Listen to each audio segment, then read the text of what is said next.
Good morning, everybody. Good morning, good afternoon, good day. Thank you for joining us today. We're excited to be talking to you today about e-commerce and sort of e-commerce strategies, and particularly with NADEC. And really thrilled that we've got Deborah here to talk about Oscaware and their journey in e-commerce and how that's been going along. Just while the last of you are logging on, let's do some very quick little introductions. So, like I said, we're really excited. We have W.E. Da Cruz, who is a board member of NADEC, and I'm really excited that she's here because she's done a lot in her own right, as well as an entrepreneur, as a female entrepreneur, in e-commerce, lots of things. So she's going to bring a lot to the table today, and we're excited also that she's presenting with us for NADEC and saying also what NADEC can bring to exporters in particular, and the role that NADEC plays for exporters. So great that WE is here with us. And Deborah Dudley is president and many other things with Oscaware. Oscaware is a Kentucky company and the originator of the Oscaware sort of grill toppers. If you've ever had a really, really good barbecue, then you've probably used an Oscaware product. So, and she's got a long history of e-commerce and of trying out all different kinds of routes to the market. Walmart, own store, Amazon, tried it all. And so she's here to share some of her experiences as well. So thank you so much, Deborah and WE.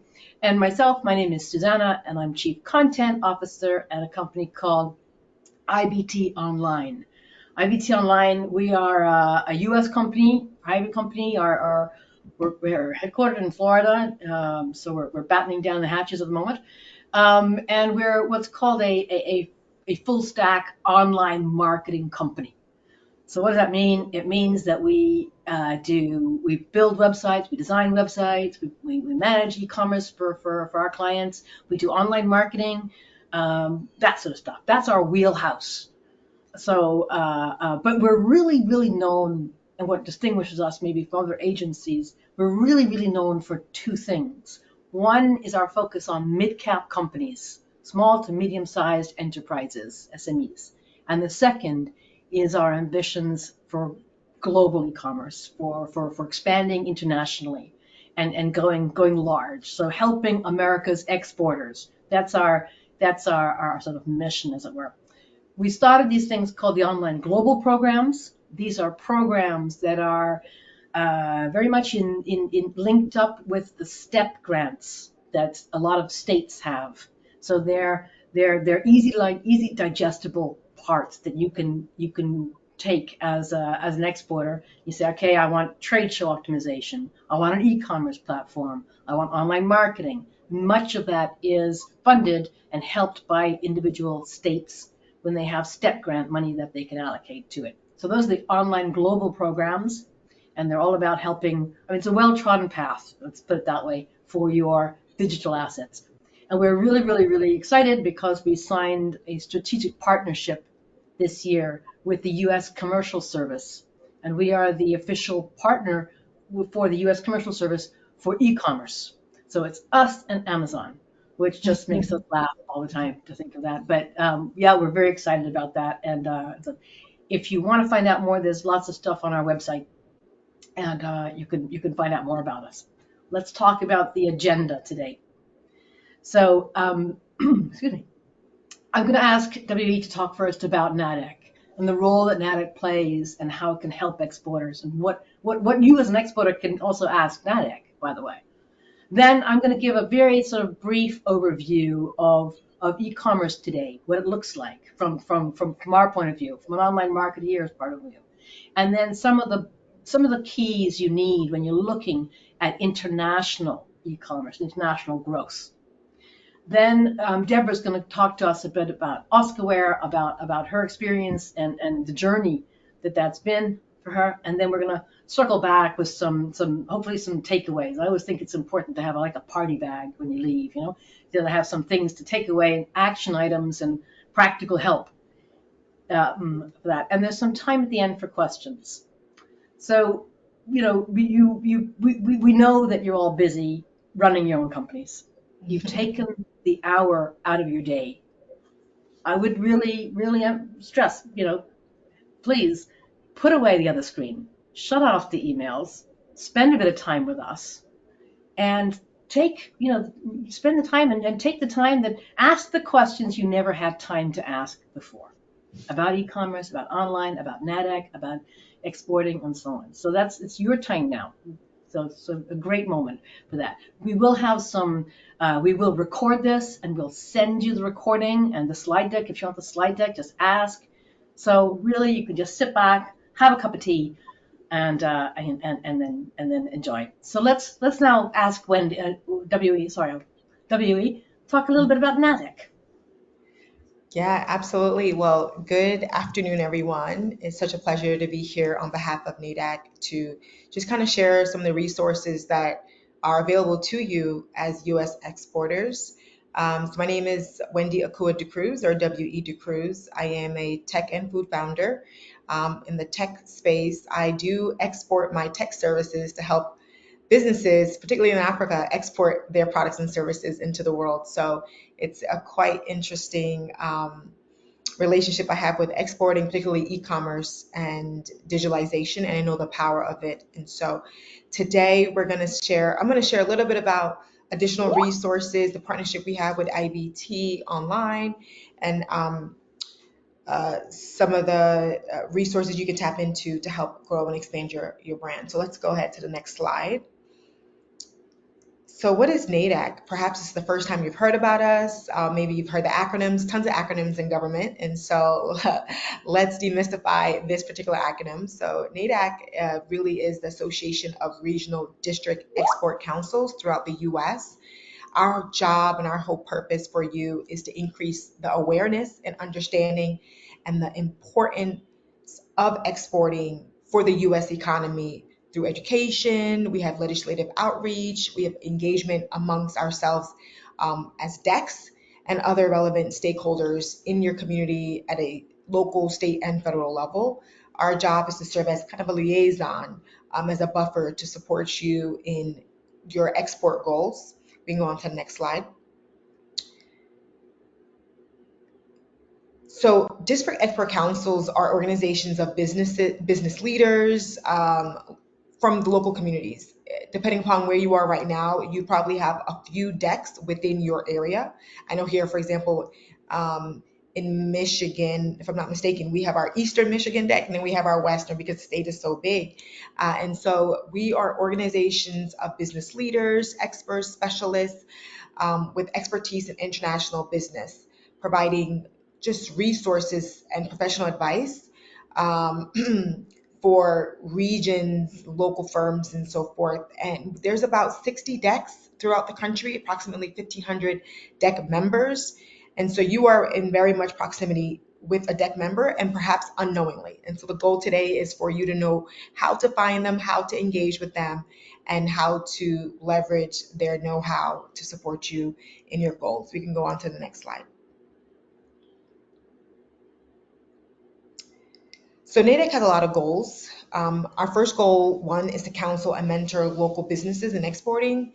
It is also to identify export financing sources for businesses. We know financing is a big conversation, especially when you're looking to do business in other countries. And so we do our best to identify opportunities and resources that we then relay to our constituents.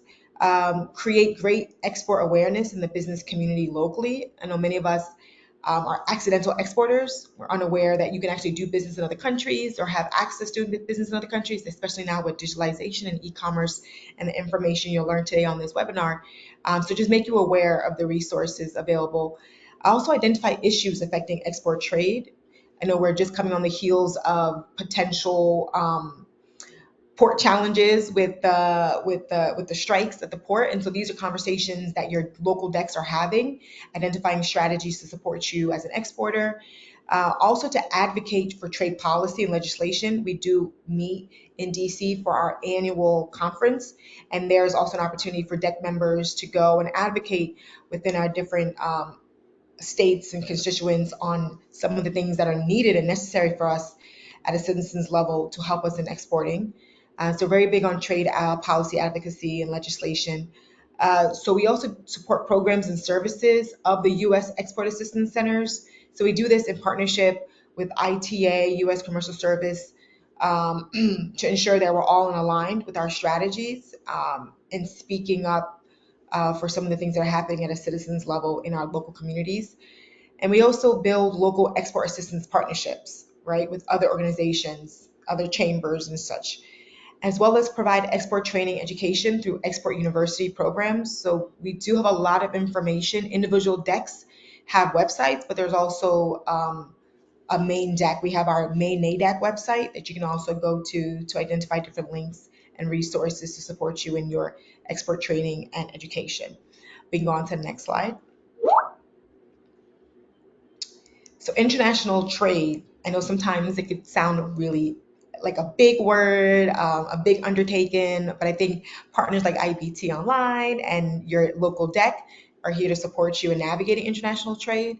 So there are more than 41 million American jobs that are dependent on trade, and trade is critical to the success of many sectors of our economy. In 2014, 60% of exported products in the US were inputs used by US exporters. Lower cost inputs keep US manufacturing competitive in international markets.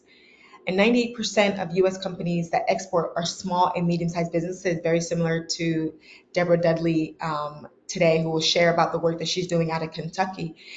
Deborah, and so many others account for 1/3 of US merchandise exports. The number of small, mid-sized firms that export has risen, and they're and about threefold over the past 2 decades. I often tell people who feel like they are so far removed from exporting, if you go into your closet or your kitchen and you just look at where things are made, you are in reach of so many countries in your household. And so international trade is what makes our country and our states go around. And so it's important that you understand the impact of it. We can go on to the next slide. I think we're wrapping up. Is that the last slide? Yes. So that's a little bit about NADEC. We just wanted you to know that you have access to us at a local level through your district expert councils. And the easiest way is to go on the website, type in district expert council for your state, and if it will pop up and you can find the information to engage, or just contact us at NADEC and we will help connect you to your local debt. And this slide is beautiful. Thank you so much for sharing about the work that I do. I'll hold on. The two things. One, I'm going to put the NADEC website, because it's not obvious, into the chat box. USAexport.org is the NADEC, and that's actually was good because a question. We'll have questions at the end, but a question just came in. Where do I find my local deck? Yes. So if you just repeat, you go to that website, right? Yes, go to this website, usexporter.org, and you'll just click on the links and you'll identify the one for your state, or even if you just reach out to us via email, we'll direct you to your chairperson for your particular state. But you can go on there and just search for your state and it'll pop up. Thank you. And WD didn't know I was doing this slide, but I just had to include it. So WD today is here talking about NADEC, but I just find the path that she has taken to be so relevant for today's webinar and so extraordinary and such that I really want to just highlight it and showcase. This is otherwise known as the Digital Diplomat, and there's a whole website on it. I would really encourage you. She does a lot of things about lead generation and e-commerce and training and education on e-commerce and all kinds of things. So if you want more information on that and how to start these things, that would be a good place to go. So I've added these sort of screenshots of her website, and I think that WE is definitely a serial entrepreneur. I don't know how many. There you are in the pandemic. What's everyone else doing? And they're sort of, weeding the garden. She starts a company. So, thanks, Susanna. I appreciate it. No, I am a big proponent of digitalization and e-commerce and the work that we're doing collectively to support businesses to export. I think it's such a game changer to enter into markets. Otherwise, it wouldn't be possible. So absolutely. And looking forward to hearing in the webinar about Deborah and the work that's been going on to help expand and grow the business out of Kentucky. And so Yeah. this is encouraging. Yeah, so I thought just before we talk about this little big picture, quick question just to ask y'all how, are you already doing business internationally? And if so, are you doing it, with a local partner? A lot of you will go through a distributor. Do you do it via e-commerce? Bit of both, or are you still thinking about it? Come on, folks, it's seriously, oh, there you go. Sorry, I spoke to you very fast. You just got to click on the things with your mouse. And a couple of you are responding. Come on, guys, click on the thing. And, oh, there we go, getting more. A lot of you are already doing business internationally. That's great. A lot of you are already doing it online, which is amazing. Well done. And with local partners, fantastic. A couple of you still thinking about it. Well done. There'll be some more polls later on, but thank you for participating in that. Let's talk now about the sort of e-commerce landscape. So I'm going to blast you with some big stats to go first. This is the one that I just find just amazing to me is, we're so many people on the planet, there's 8 billion of us, 5.6 billion telephones, mobile phones, so a lot of phones on that. It means you're walking around with the internet all the time. So 5.35 people are online. So 66, 2/3 of the people on the planet, nearly 5.4 billion of us, are on the internet, and almost all of them are using social media. The stat that blows me away is how much time we all spend on the internet. 6 hours and 40 minutes a day. So 5.35 billion people spend nearly 7 hours a day on the internet. We should all get a life, right? But this is what we're doing. And for a small mid-cap company, this tells you something. This tells you that if you want to reach your prospective buyer, you know where they are. They're online. You know how to reach them through social media. Okay? And this is enormously empowering for small mid-cap companies. This allows you to punch right up together with the big guys. And just because we in the States think that we're online all the time, no, a lot of other countries are online way more than us. If you look at, for example, social media, brand research, things like that, the USA, on this big graph, all these things, the USA is that blue arrow, right down there on the right-hand side of the graph. The white bar is the worldwide average. So if you're a little Michigan company and you want to, you're absolutely sure that your product's going to sell well in Thailand or Mexico. Well, look, there 80% of Mexicans are on social media looking for brands. It's a very compelling argument.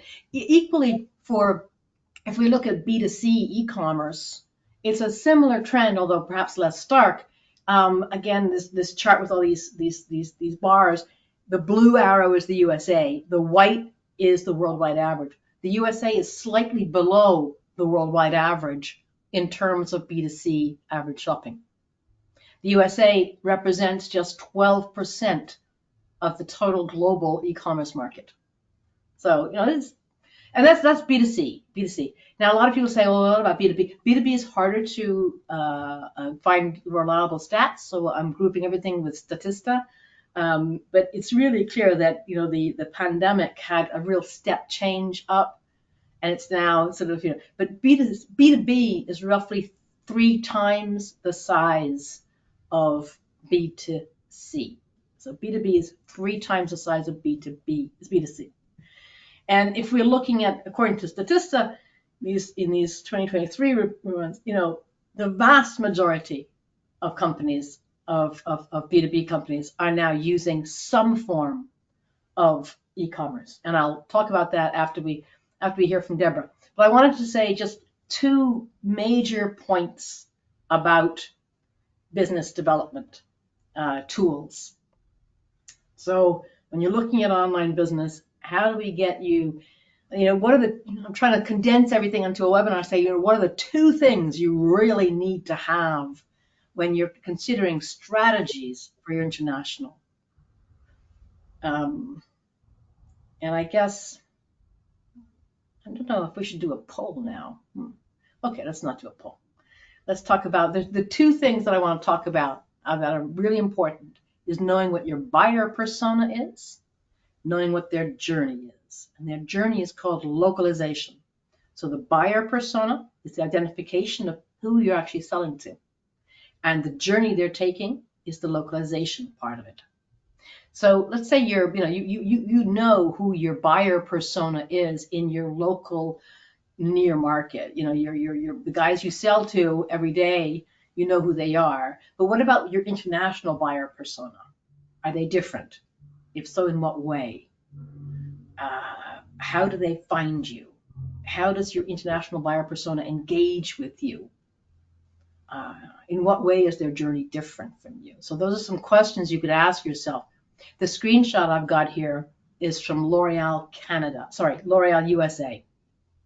And L'Oreal USA, I mean, L'Oreal spends a lot of time on its marketing, and they have a very clear view of who their buyer persona is. Their buyer persona in the USA, reflected in this image, are women, all with fantastic hair, obviously, because it's a L'Oreal product. They're on the top floor. They're in an urban environment. They're all very engaged, very involved, all on computers or iPhones, all a bit separate in things, but they're very much in charge. If I look at, say, Mexico, for that, it's also very urban. Everyone's got great hair, but it's a different image. It's a different buyer persona.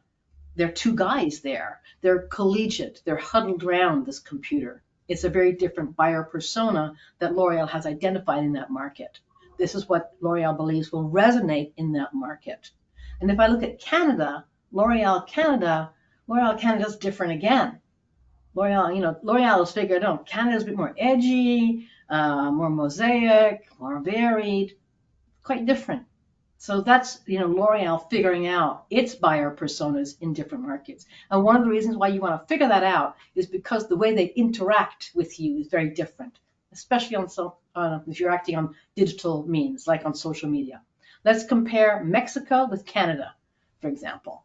Let's say you have this is an old Facebook ad, but it's so amazing to me that I've kept it as an example. Same product, same time, same platform. It's Facebook. Okay, one's in Spanish, one's in English. But Canada, we were actually pretty pleased about the 1,200 engagements. 20,000, over 20,000 in Mexico.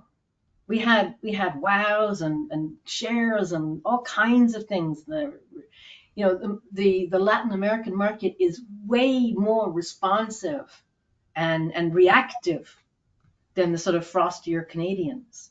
And that's a difference in the journey as well.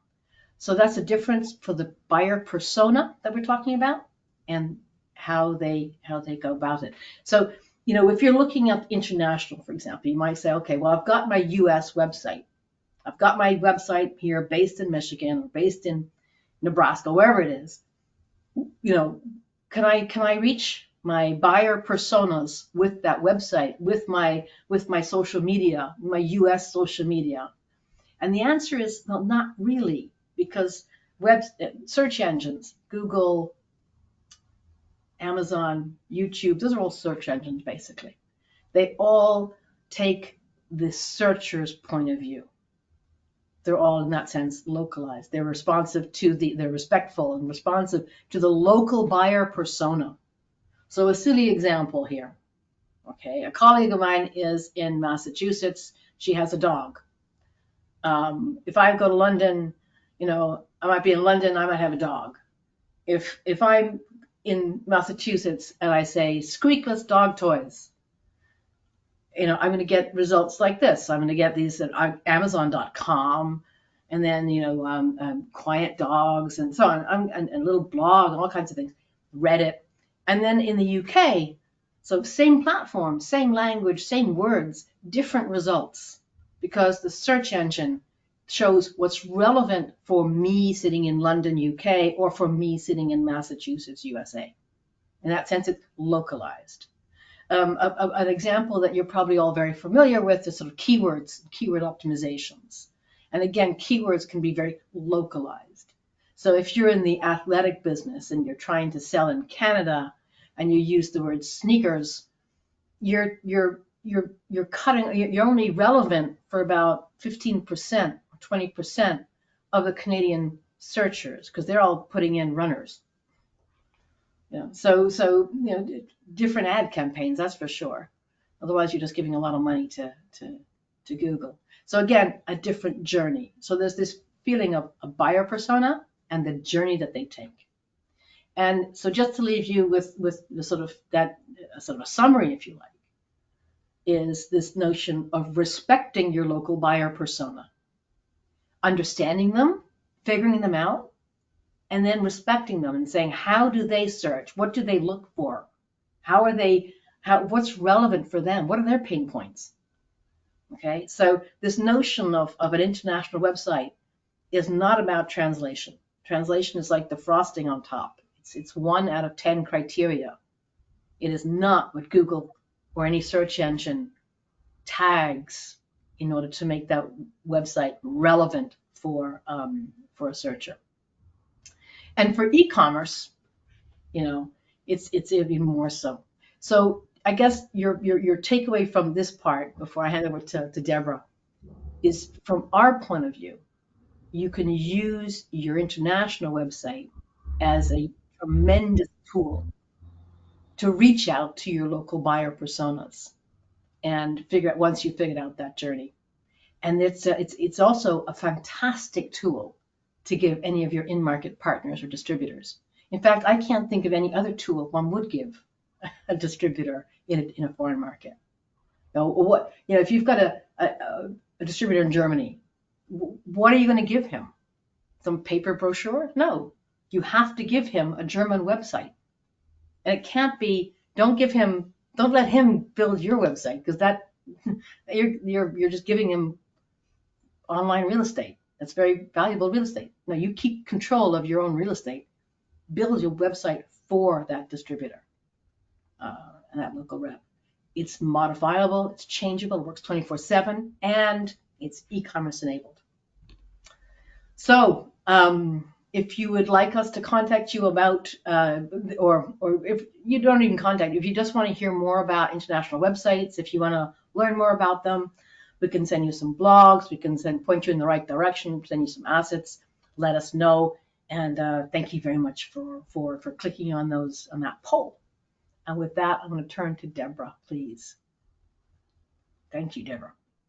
Thanks, Suzanne. And I love you sharing all this information with everyone because it's so true. Small business, but 35 years ago, I was singing country music, and that was my dream. Everybody has a story. Mine is real. I met my husband. We fell in love. Met him through my music. He was a pioneer in the satellite industry, and we didn't care if we had a job or not. We wanted to start a business, and we got married, and one of the first houses that we rented did not have a kitchen stove. Now that's starting really, really out, going from zero to where I'm at today. The funny thing about that, though, is we had an old barbecue grill. And we were grilling because we didn't have a stove. And him being very, having that engineer mind, he made a square piece of expanded metal and put it on top of that barbecue grill. And we were grilling pizza, fresh seafood, pretty much anything that, we wanted to cook. We didn't know that we had an invention at that time that was going to elevate and change outdoor grilling forever. But we had that dream of this is a product and this is the business that we're going to go with. And I look at how hard it was in 1980s to sell a grill topper, as we called it, in Kentucky, much less globally. because it was a total different landscape back then on how to tell someone about your product, show them your product, or even manufacture your product. Because we were starting out and there was just a lot of answers. We needed to know exactly what the product needed to be, how to package the product, and where to sell it. That was all on us. How are we going to get this product started? So a friend of ours who owned a campground near Mammoth Cave National Park, which is where I live today, had a little camp store for the campers who come there to camp on, vacations or weekends. And he said, you know what? I think I can sell some of those in my camping store here. And so we made a few, we put them in a store, and they started selling. Now, this is one little store, and we took a chance. We thought, let's go to a trade show, because that was the window to the world back in the 80s. That's the way you showcase your business, your product. You met with buyers. You put up this beautiful booth that costs thousands of dollars, and you stood in your booth and you presented your product. So we went to a trade show in Chicago, Illinois, and I stood in before that I was on QVC. I was going around doing store cooking demos, wherever I could show people what this product was. Marketing was a lot different back then. But at this first trade show, which, we really spent a lot of money and probably went in debt on credit cards to be there. But we stood in our booth with a small electric grill, and we were grilling vegetables and pizza and all these products on this grill topper. And this man walks in the booth and he gives us a card and he says, after the show, call me. And the card was a buyer. The company was Walmart. That was how we really got going. And we're still in Walmart stores today. We're also all across the USA. We're a global company where we do all the manufacturing here in Kentucky. I was born in Kentucky. I'm a Kentucky girl. We're in a very small town. Population of my hometown here where the company is, and this is my pink office at the manufacturing facility. We have 62,000 square foot buildings. We started here, and we grew, and we grew, and we grew, and we continued to create more products to grill, basically breakfast on the grill, Thanksgiving turkey, stir fry. We really found a niche in outdoor cookware. So growing here in this little town, we have we manufacture we do all the product manufacturing from A to Z. We do everything from stamping the product, porcelain coating the product. We manufacture our own expanded aluminum for the disposable products that we manufacture. We didn't get there overnight. We started out with making a few, but once we got the distribution on the ground, brick and mortar store at Walmart, everybody wanted our product. Going to the trade shows was the way to go. Yes, at the trade shows, we met a lot of international buyers, but it was almost impossible to export products back then, because just the follow-up after a trade show with those international buyers was really difficult, because there was no emails or computers or websites or anything. Now today, it makes sense for any company to start a business, grow a business internationally. Why? Well, you just told us why. You showed us how many people all across the world has a cell phone that is online, that is making purchases online 7 days a week, 24 hours a day, there's this, it never closes. And the opportunities as far as technology that is here today with the e-commerce platforms, the ability to communicate to anyone, anywhere, in any language on a cell phone is powerful. The connection you can make with that customer, like you explained.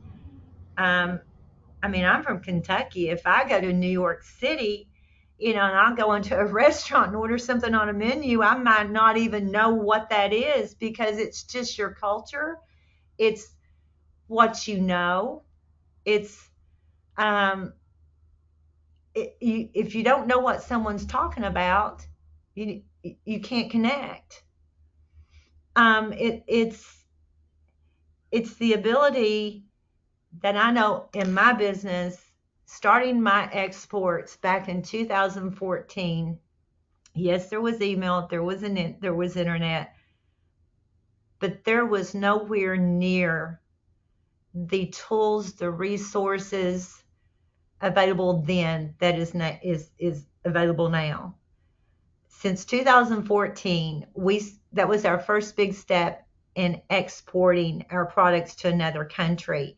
And again, that was done through a trade mission, but the resources, the U.S. Commercial Service, they were there to help me connect with customers there before I traveled there and took part in the trade mission. They put me face to face with buyers there, and it was interesting to go in those stores and look at the landscape of those stores, look at what people were grilling. Or do they have barbecue grills in the UK? And what kind of grills are they using? And what kind of products and accessories are they actually using in that country? It's so easy to find that out now about what I need to change about my product, what new product I might be able to create that will work better there. But since 2014, we were successful in meeting with one of the big four retailers, top four retailers in the United Kingdom, and it was part of the Walmart family. Walmart helped us open that door. Our USA buying team helped us open that door there. We're in those stores still today, and we're growing our business with them. And this year we shipped. It took us over 1 million grill toppers to the United Kingdom.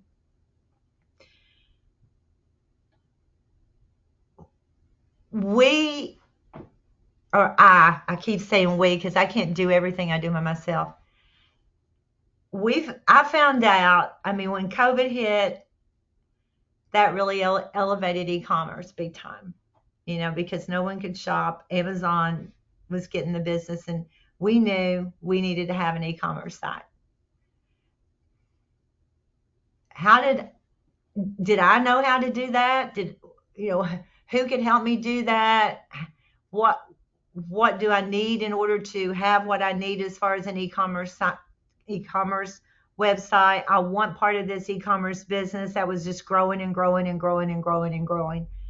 How am I going to find time to do all that? It seemed impossible to me. It seemed, okay, I got to do this. I need to do this. How am I going to do it? IBT. IBT was our choice. It was in our decision for the right team, because we knew from word of mouth, from people you had already done this for, how to do it for us, how to help us get there. And since then, I have learned so much more about how much farther I can go with e-commerce internationally. I mean, you can't travel. You need to be in the office. I don't really want to travel that much. I've traveled a lot over my whole career in business. It's so nice to have that, to be able to connect to people from right here where I'm sitting at right now, which is at Oscar Ware's corporate headquarters in my pink office here. And I can talk to anyone in the world that I want to talk to, or meet with any customer I want to meet with. The e-commerce part of whether it's B2B or it's B2C opens worldwide opportunity for you to increase your sales. That's huge. That is a bigger market than you would ever imagine. This wasn't possible 35 years ago. It couldn't be easier to do, and the proof is there. Everybody who's doing it is growing. We are so happy about the steps we've taken in this direction over the last 2 years. We're on Facebook, we're on Instagram. I'm doing cooking videos in my outdoor kitchen and sending them to IBT, who is turning them into reels and putting these on Facebook and Instagram, which gives me an opportunity to tell more about Oscar Ware, show people that, hey, if I can do it, you can do it. But also just be more present in my brand, telling people what a great company that we are, telling our story, making our products look so good. They look like they're in a showroom because of all the beautiful pictures and all the things we can say about our products, how healthy they are for you, how safe they are. And we can compete with anybody else in the world because we're there. We're up there. And when you're looking for a grill topper, or you're looking for an outdoor grill cookware, or whatever search words or whatever words connect to whoever we want to connect to using, when you're out there, they're going to find you, and they're going to look you. This customer is going to find you, and they're going to look at your website. That's almost like meeting you. And that is so important. And you can't do that through a telephone, and you can't do that any other way. And it has elevated our business. I mean, it's hard to describe. It really, really is. And going back to 1989, that first trade show, and looking at where I'm at today with my business, I'm going to go farther going forward than I've come as far as I am right now, simply because of what the future sales of my company is going to be based on the opportunities that and the tools and the resources that are available, that you have to take you can take advantage of the information and these resources.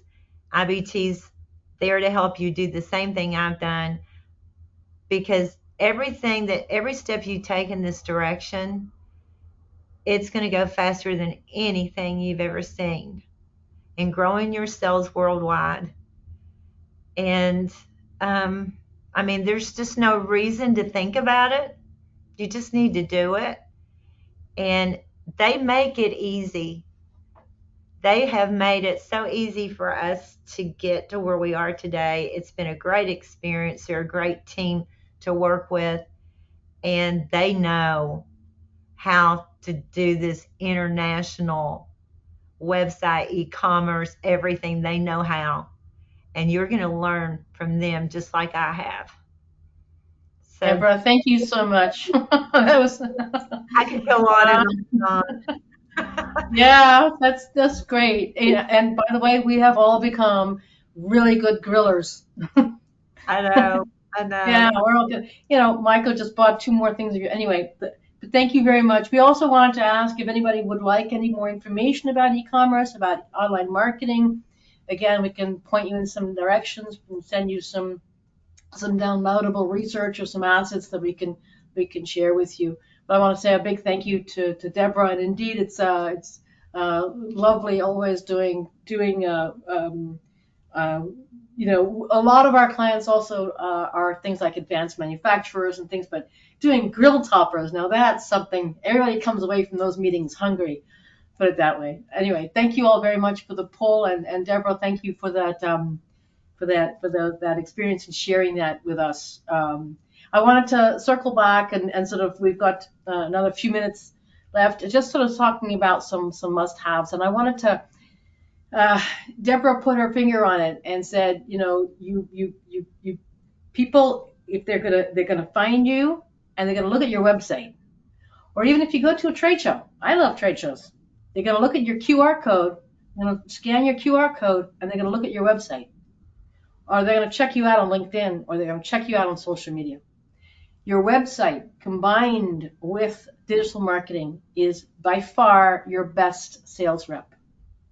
We talked about this a bit earlier, and I'm so happy that Deborah was echoing these words. It really is, it is where people find you, check you out, decide whether they want to have a conversation with your company or not. Your brand is is reflected there. Please make sure that it looks fantastic.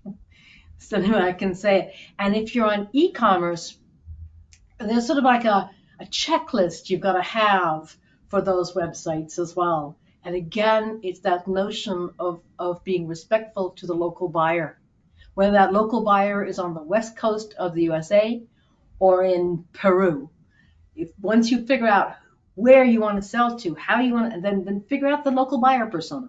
Do they say sneakers or runners? Do they say grill topper or do they say cookware? All those things is what you got to figure out to be relevant to the local buyer persona.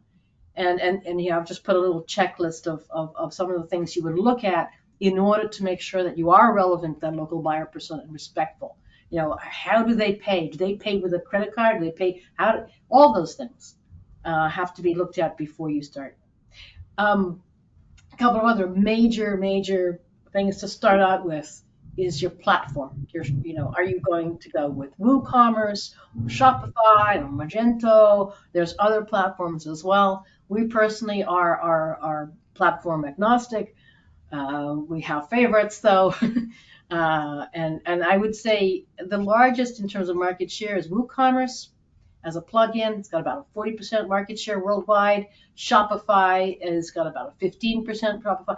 They're both fantastic platforms, but they're for different uses and for different ambitions and different needs. But I think what's really important is to really investigate where you want to be, or where you are today, and where you want to be in 3 or 5 years' time. Because once you choose that platform, that's it. It's really hard to then back out and start again. You'll lose a lot of money and time. So really think about the platform very carefully. Take advice. I wanted to quickly go through a couple of other examples of clients of ours. Because Deborah showed her examples of Oscar, where I wanted to highlight a couple of others because they have slightly different strategies. Hartrue is one of the leading companies in the world for tennis courts, in particular tennis maintenance and things like that. And they basically say all marketing, their brand Hartrue is very vital to them. All marketing stays with Hartrue, but they expanded a lot into Europe, and they do all the market for their distributors. Excuse me. They do themselves. So they're basically generating leads for their local in-market distributors. And that's something I mentioned before. I just wanted to bring it home again. That is the way to go. Don't let your distributors take control of your online assets. So again, that's sort of Hartrue in this case, I think this is their German, their UK, and their French websites that we manage for them. And all of it is about generating leads for those in-market partners. The next one I want to show you is got a similar one as well. It's called AMSOIL. They make synthetic motor oil. And again, they have a global presence with lots of sort of super distributors, a major distributor who then fans it out. And all of the marketing is done for brand preservation and brand awareness by the company, who then send it to and who then generate leads to be sent to their main distributor, and the distributor then sends it out. One of the points about doing that as well is that all distributors then have access to exactly the same data sheets, pricing, advertising, budgets, etc., all at the same time, all in the same place. So there's no inequality between distributors. So all distributors can access an area on the website and get what they need in terms of information. And that allows the company to see who's doing well and who's not. There's no more this sort of thing where a distributor can say to you, yeah, but I don't get the things that they get. No, you all get exactly the same thing. So who's doing well and who's not doing well in that case? You've all got the same tools. So it's a way of managing your distributors as well, using an e-commerce platform. And the last example I wanted to share with you is something we're seeing a lot of. And this is, it's a B2B e-commerce, but it doesn't have the full e-commerce functionality. It doesn't have a payment gateway, and it probably doesn't have a logistic fulfillment gateway either. So it doesn't have like a FedEx at the end. But what it allows the company to do is have some form of e-commerce enablement, so that the customer can sort of say, yeah, I'd like some of these and 2 of those and 4 of those, add it to a cart, and then it goes to a request a quote. So effectively what you're then sending is a sales qualified lead or a market qualified lead that you're sending to a salesman in-house. So the person, your prospective buyer doesn't want you to phone them. They don't want you on the phone. They want to check out your website, choose what they want, send it to you and say, how much does this cost? And then maybe you phone them. But first they want to do that. And that enablement, that e-commerce enablement functionality is something we're seeing a lot of B2B companies doing. And it's a very, very strong tool. As I said, it basically is a strong sales qualified lead. So the next thing, just before we round up, just sort of saying the key to e-commerce is leveraging sales. And the reason why I love online tools, your websites, your online marketing, is because it's all about your top line. It's all about generating revenue and sales. That's what gets me excited. But you always got to know what's the return on your investment. And e-commerce is fantastic because it's measurable. You can actually say, I could generate that amount of sales and it cost me that much. Am I moving up or down? How much is it costing me? Where am I going with it? How much more do I have to spend? Am I spending the right way? And so there's any kind of e-commerce, any kind of social media, any kind of online marketing has got to be very carefully analyzed. A lot of data got in there. Right. I think we should probably, let's go to sort of Q&A time. I don't know if we have any more polls, but one more poll. Why not? One more poll. If you'd like to learn more about our online global programs, let us know. Again, we can point you in the right direction, show you sort of where to look for that. And again, as I said, a lot of these online global programs are also supported by the STEP grants, or what's called MAG grants, or something like that. Depending on each state that they have these STEP grants. Anyway, thank you very much for that. We'll send you an email afterwards. Whatever. Can we maybe just go back a second? I wanted to go to why exporters need online business tools first. Yeah, there we go. I want to just quick summary, sort of takeaway and summary here. We said right in the beginning, remember those numbers that I said in the beginning? This is, the web is an enabler for small mid-cap companies. And this was Deborah was saying as well. it is a tremendous tool that you can really punch above your weight with.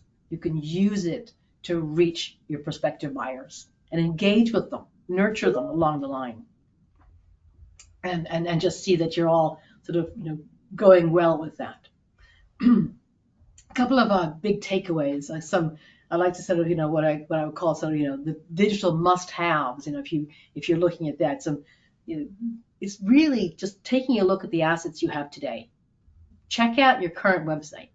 Is it fit for purpose? Is it good? Remember that your website is not really going to be looked at by your existing clients that much. Your website will be looked at by your prospective clients. So have a think about that. Is it right? Is it good? Is it mobile enabled? Is it easy to navigate? And how are you using it? Are you using it in a skillful way, in an everyday way, or you've built it and forgotten about it? So that's some questions to ask yourself. And equally, if I look at some easy wins on the international side, I've said a couple of times, value your URLs. So oscarware.com, oscarware.co.uk, oscarware.lat. Those are all URLs that are expensive real estate. Don't give those things away. Don't give them to your international rep. And a lot of websites that I come across from clients in the States, we don't always say that we're international. We don't always say that we. So if I'm a German buyer and I find you on the web and I'm looking at your website and I said, I don't know, I like the product, but I don't know if they can sell to me. It doesn't say anywhere that they've ever sold anything outside of Nebraska. So it's kind of worrying. So, made in the USA, sold globally. Come on, highlight the wins, highlight those client testimonials. And as I said, talk to the world, get yourself up on LinkedIn, share videos, share things like that. Make the get in touch side really super easy, super easy forms. And then my last recommendation, focus on the lowest hanging fruit. If you're going to go international, don't say 10 markets all at once. Deborah was saying, okay, we went to the US, then we went to the UK. Now, one step at a time. And especially in e-commerce, make sure that it's the right step at a time, because it's expensive if anything's wrong. So focus. And the last one is basically the last sort of takeaway is just sort of the notion of empowering your sales and marketing team with the right online assets, giving them the right websites, giving them the right blogs, the right social media tools that they can really use. And a couple of ideas that you could have on this slide, but the big takeaway for me is if you've got digital assets, bring them into your sales and marketing meeting. You're sitting around on your weekly meeting and you're deciding to go to a trade show. What effect does that have on your social media? What effect does it have on your website? You're launching a new product. What effect does that have on your website? What effect does it have on your social media, et cetera, et cetera? So make sure that bring it into that meeting. Everything in your company, every new action should have an effect on your website and on your social media. Right. That's sort of it. Just a summary again. Yeah, we have these online global programs. There's a ton of research on our website. If you look at the resources section, there's lots of stuff that you can download for free and browse through different markets and different areas. Let's go to some questions. I've left very little time, but there's a couple of questions. One first for WE. I found, the question is for WE, I found the deck but how do I contact them? Okay. How do I contact the deck? Hold on. Are there email addresses for the decks? There should be. So let me see if they're going to the website and they look for their local deck. What I'm going to do is I'm going to drop my email if that's okay. Yes, please. Can you drop my email or my email's on the screen? It's on the slide. It's on the slide. Yeah. If you can just email me directly, if you're having trouble finding the point person to your local deck, I'd be more than happy to do an email introduction and ensure that you get the direct information.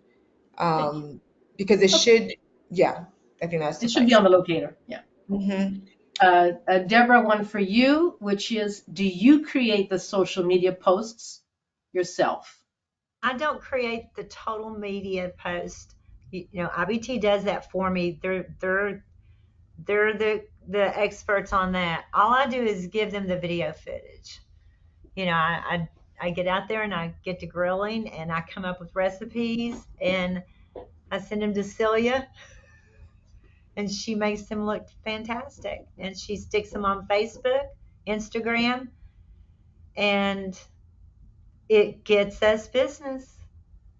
Great. It gets that education of how to use our product and makes people want to grill that at home. Okay, great.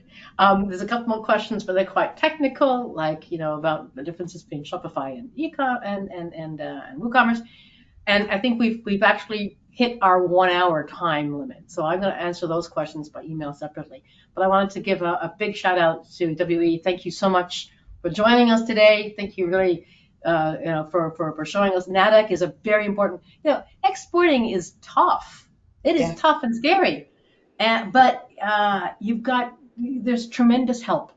There's tremendous help for exporters. There's U.S. Commercial Service. There's NADEC. There's your economic development agencies in the states. I mean, WE and Deborah are both nodding away. So yes, reach out for the help. There. It was a pleasure. Thank you so much. Thank you, WE. And Deborah, as always, in that pink office. Thank you so much. For all of you who attended, thank you for your time. We hope we are of value of service to you. Stay well and keep grilling. Yeah. Thank you, Deborah. Take care. Bye. Thank you. Bye-bye. Bye.